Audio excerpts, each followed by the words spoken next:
Good morning, my brothers and sisters. Welcome to episode 41 of Be With Me. Today is about headship, and specifically, it's about an issue of denying headship. Now, there's a symbol that goes along with it, which is head coverings, and what you wear on your head, whether that be hair or some other type of covering. But don't miss this.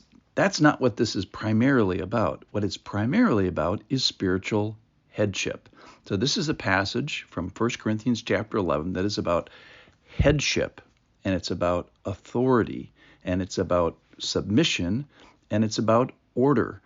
And before we all get up in arms about this, which is the call in this passage is don't do that, let's remember it's been modeled by Christ, and he actually is the best example of this. So certainly this is for our benefit. So there is something in this passage for men and for women. I'm going to focus primarily today on men because there's plenty to do for men there. That is to be for your benefit and the benefit of people around you. So one of the big points is everybody is an authority. So let's listen here. This is from 1 Corinthians chapter 11, verse 1. Now I commend you, because you remember me in everything and maintain the traditions even as I delivered them to you. But I want you to understand that the head of every man is Christ. The head of a wife is her husband, and the head of Christ is God. Every man who prays or prophesies with his head uncovered dishonors his head, but every wife who prays or prophesies with her head uncovered dishonors her head, since it is the same as if her head were shaven. For if a wife will not cover her head, then she should cut her hair short. But since it is disgraceful for a wife to cut off her hair or shave her head, let her cover her head. For a man ought not to cover his head, since he is the image and glory of God. But a woman is the glory of man. For man was not made from woman, but woman from man. Neither was man created for woman, but woman for man. That is why a wife ought to have a symbol of authority on her head, because of the angels. Nevertheless, in the Lord, woman is not independent of man, or man from woman. All right, let me stop there. That was verse 11. There's a couple more verses in this passage about this spiritual headship, authority, submission. So here's the point. Here's one of the points, is that everybody is in authority. Everybody has authority. Somehow, even Christ here is pictured under authority. I want you to understand the head of every man is Christ, the head of the wife is her husband, and the head of Christ is God. So we have this 100% full God, part of the Trinity, Jesus, who is modeling this for us. So everybody take a chill pill. Even Jesus is, he's in the pool first for this to help us with this. Probably because we need it so bad, because we all kind of bristle at this. So what we see here is a spiritual design and spiritual protection and spiritual benefit. So part of this passage is tradition. So head covering and how long your hair is. So there's a kind of an optional part of this, but the part that's not optional is the authority, is the headship, is the submission, is the order, is the care, is the provision. That's the part of this. That's the foundation of it. For some people, I think this will be the most difficult spiritual concept in the Bible. There's those who won't have headship, and yet we're all 100% called to it. And here, this is limited to spiritual headship. It's limited to the home. It's patterned in creation.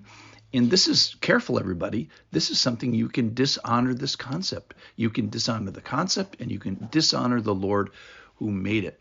Or we can adorn the concept. We can adorn headship and authority and kind of do this right. So let's talk about men for a minute.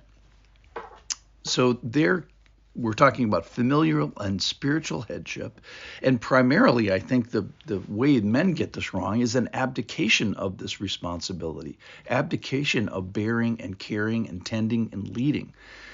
And that a man can disgrace his family spiritual office, his marriage spiritual office, and abuse his office in a couple of ways. Number one is you can forget the head. You can forget that you are headed by Christ, and then you forget what being a head means, and you can forget that you have this headship, which, if we go to other parts of the Bible, it's a sacrificial headship. It's a loving headship. Ephesians 5 talks about that. It's a sacrifice all the way to death, by the way. So men, I think, have a tendency perhaps to deny the identity and identify this role as not from God. So we don't get to self-identify. That's the self-emphasize, the self part of that. No, we are God-identified. This is a non-negotiable job for the man, that you bear the image and the glory of God. It doesn't mean that you're independent, verse 11. It doesn't mean you can deny your dependence. So I think men can cry out against his creation, that is his image bearing and his responsibility to his maker and to his wife. And you can forget that Christ is modeling for this. And you can forget what heading means, which is dying, sacrifice, serving. Forget that he has made from you, that is, you are responsible to the person that God has placed in your headship line, which is your wife and your family.